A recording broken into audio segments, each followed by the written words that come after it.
Once again, ladies and gentlemen, good afternoon. It is your boy Lewis back on the LBFWN. Make sure once again you hit that like button. Make sure you hit that like button. Make sure you hit that subscribe button. Make sure you share the content. Make sure you guys comment down below and make sure that your notifications are turned on. If you're not receiving notifications from me, what you do is turn off the bell and then make sure you turn it on to make sure you're receiving all the latest content and videos that I post up on my YouTube channel. Thank you to everybody who showed up and pulled up to the live stream last night. I just felt like I wanted to do that live stream tribute for Kobe, to commemorate his legacy, and what he left, for his life, his accomplishments that he was able to do, and how much more he had to give. And I feel bad once again for his daughter who didn't really get the opportunity, to live her life, and she was just starting.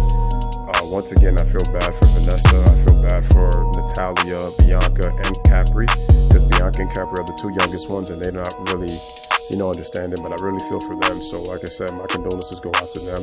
And like I said, my condolences also go to the other victims and their families that were affected by this tragic incident on that helicopter, okay? Because I feel for those families too. So we gotta put things into perspective, and we gotta also recognize those guys too. Because as big as it is because it's Kobe Bryant, and we understand that, we also got to give respect, and we also got to honor those that were on that crash too. It's very important. It just lets you know that we gotta treat our loved ones, man. Hug our mothers, hug our fathers, hug our siblings, uncles, aunts, cousins, godparents, god brothers, sisters, because great-grandparents, we don't know. You never know when you take your last breath in this world, guys. You really don't. And I think that we need to cherish life, with a new importance. Puts things in and sheds it in a new light, So the reason that I'm doing this video, guys, is just I didn't talk about pretty much like I wanted to talk about my fondest memory of Kobe, and it's a really cool story. I think I may have touched up on it a little bit on the live. Shout out to Devin Booker, shout out to G Money for coming through on that live stream yesterday. I appreciate you guys.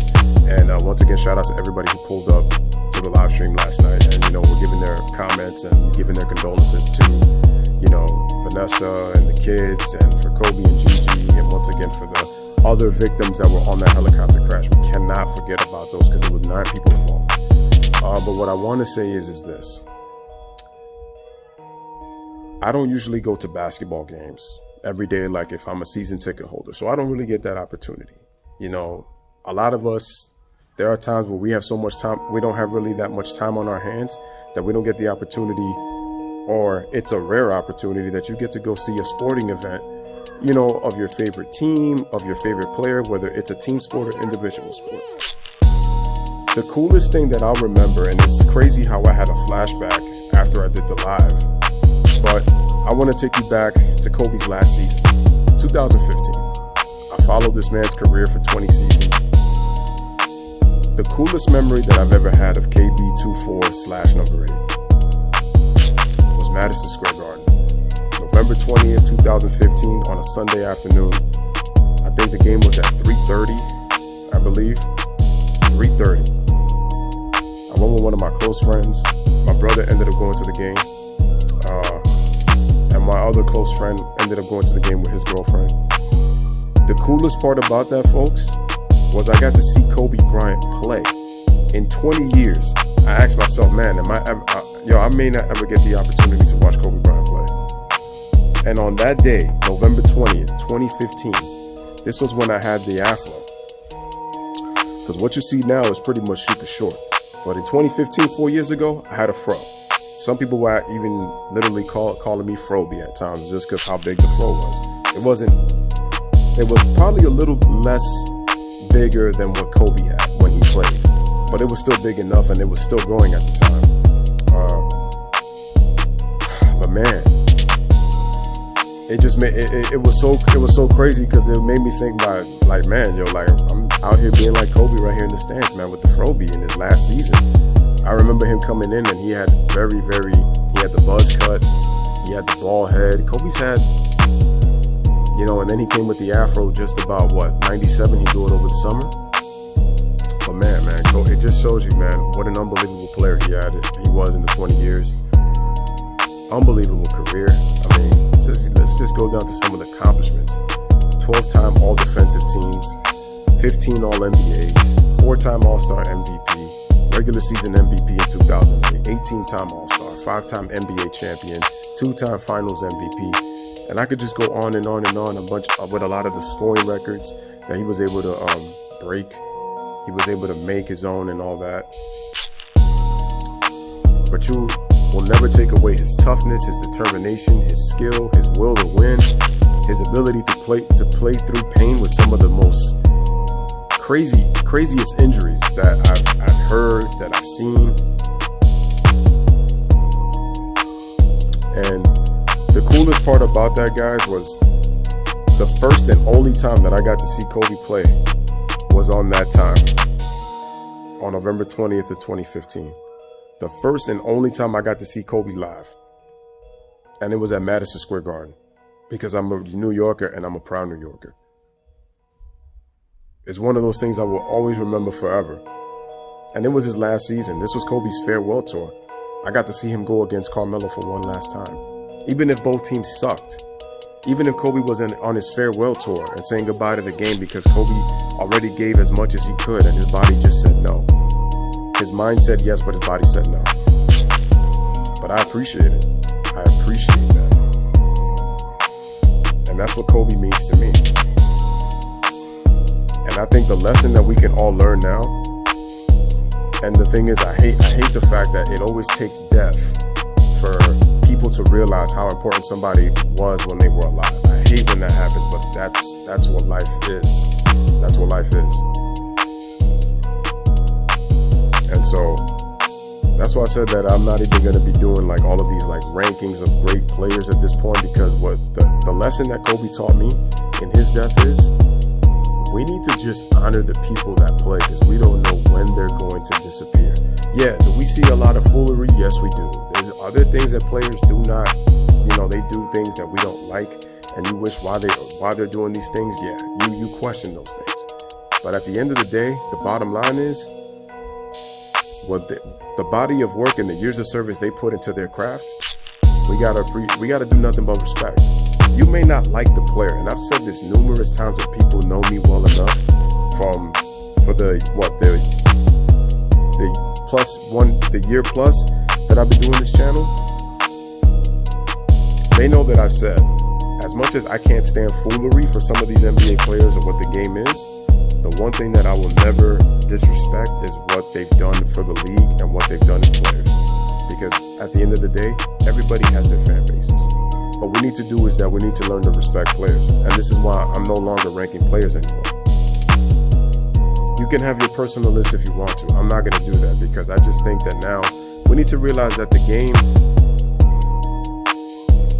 Kobe, after Jordan, he was the void for me. For everybody else, it's different. But for me, he was that void when Jordan left. That's how I looked at Kobe, and that's why a lot of players are saying that he was their generation's Jordan. They say that for a reason. And you know what's so crazy? As much as Kobe has made people cry, he made me, choke up. That's why I always talk about my fondest memory, and I'm going to use that for the rest of my life. I always think about that. Getting to see him live against Carmelo at the Garden, November 20th, 2015. I remember that day clearly, Sunday afternoon, cold Sunday. But it was hot in the Garden because I got to see my favorite player who was part of my generation. I got to see him play for the first and only time in my life. I got to witness that. And I'm damn proud of it too. And that's something that I will take to my grave. So once again, ladies and gentlemen, I just wanted to share my fondest memory of Kobe and what he's meant. I know people still haven't recovered. There's been a lot of crying from people he's been close to. Kobe touched a lot of people. And, this is a little bit longer than expected because I wanted to do be quick. But again, that's the story that I want to share with people, of what Kobe has meant, to so many people around the world. And I just want to end it on this, guys. Kobe, I may have not known him personally, like a lot of people in this world haven't, but you felt like you knew him because you saw him on TV for so long. You felt like you knew Kobe for watching him play so long. Watching him play all these 20 years, you're like, well, you know what he's gonna do, just because you're so used to seeing it on national television. And the thrill and joy that I got. Yeah, I didn't get to see prime Kobe Bryant, because this was 37-year-old Kobe, who, another thing that you people need to understand is, we got to see Kobe grow up through our eyes. This was a man that dedicated more than half of his life to the game of basketball. He retired at 37, and 20 of his 37 years were spent on watching basketball. And at the end of it all, when people have talked about how is he with basketball, he says, I'm at peace. He wasn't chasing the game. He wasn't in a competitive mode. Like, you'll still hear him at times when he was doing interviews, even like post-career. You know, there's some part of him that will, you know, he'll say a little bit of competitive things or whatever. But you could tell that he was already ready for that phase of his second chapter of his life.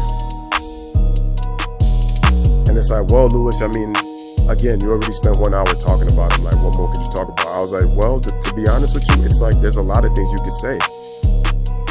It's just you're so choked up that you don't really know what you want to say because you're at a loss for words. You know, that's the thing. That's how much that Kobe has meant to basketball fans everywhere around the world. As people who pretty much didn't like him, to people who loved him, and to people who respected him. And like I said, I really would like this as a lesson for people to really understand that the media is the biggest reason why, again, that there's division between fans and players. And what I mean is, the players respect each other. It's just that the media creates division among the fan bases. So that's why we disrespect other players. We don't have to like the player because they don't do what our favorite player does. But we need to respect. That's what we need to do. So once again, rest in peace, my brother. So I just wanted to share that story with you guys, man. So once again, this is your boy Lewis back with another one. Let me know what you guys think. I'm not doing any lives tonight. And to be honest, the NBA really should be canceling. To me, they should have canceled today's game, knowing that they didn't cancel yesterday's game. You know, for giving that moment, you know, for people to kind of get a chance to grieve. Like I said, we know that the show must go on. But I honestly think that, I even think tonight would have been at least a nice time for people to just kind of sober, sit back. But at the same time, for people who did pay money to see the basketball game, I wish the NBA could do something to, like, you know, the arenas to refund the money so they get a chance to see the next game. But then it's kind of complicated, though. It's really, really complicated. You know, so it's like you really much. That's just something that I would do personally, but everybody has their different opinions. But I can understand, you know, from the standpoint of people paying their money, you know, to see the games, and they don't probably have another time where they could just see it, you know. So, you know, that's what makes it so complicated, and I'm guessing why that's why games weren't stopped. But you know what? I just know that his honor at the All-Star game is going to be crazy, All-Star weekend, and by the time of his Hall of Fame speech, man. So, you know what it is, guys. So once again, like I said, man, this is your boy Lewis with another one. I know this is longer than expected, but, you know, I had to just get that out, man. My fondest memory of Kobe. You know, if you would like, man, share in the comments, what was your fondest memory of Kobe, man? Let me know. And I got to say, you know, just for Kobe, maybe I might grow the hair back, get myself a fro just in the memory of you, man. Get that look back, get myself some little curls, put gel on it. Maybe get myself a man bun, who knows, man. But, you know, just to honor you, brother, man. Appreciate you, but as always, man, doing so much for the community, man. Embracing people, lifting others, man, that's what Kobe was about. Especially in this chapter of his career. Well, anyway, live, laugh, love. Thank y'all for watching the video. You already know how we ended, man. We ended it with another banger, man. You already know.